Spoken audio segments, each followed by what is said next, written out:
Цеци, къде си? На бедечка. Фест. И сега има ли комари? Не. Има много. Ама какво направи? Намазах се с валандула. Ето таки лавандулата. Купихме си. Отиваме вече да се забавляваме, да слушаме музика. Нали? Да. Искам нещо да хапвам. Да хапваш? Баби ми ореховки. Искаш да си вземем? Не. Аз обичам. Взимаме си. Вземеш. И грозде. Взимаме си ореховки. Цеци, какво си избра? Грозде. Грозде. Я да видим. И сега пък сега по Трябва по главата да ти намажа. косата. Искаш ли? Не, искам грозде. Грозде. И грозде.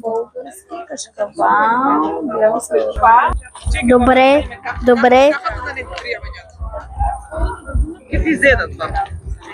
Искаш ли? Не, грози ли? Не, те ще дадат само за да аз не искам. Едно поле. Не, ти благодаря, аз искаш каштавалче. Да го цяждам ли? Да го цяждам ли? Гроздето. Дай, тязай го. Аз искам каштавалче и ореховки.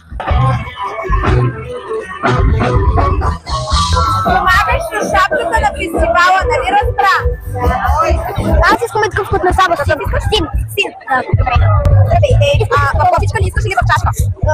В уника. Така ли? Да. В уника син. Половин топ. Кой е такова? Да, и отгоре от топче. И от двете. Много е красив. Цеци, харесва ли ти? Син крем, който е правен от мед и се прави за палачинки. А защо е син? Защото да е вкусен. Има спирулина, чакай да го покажа. С синя спирулина и бурбонска ванилия.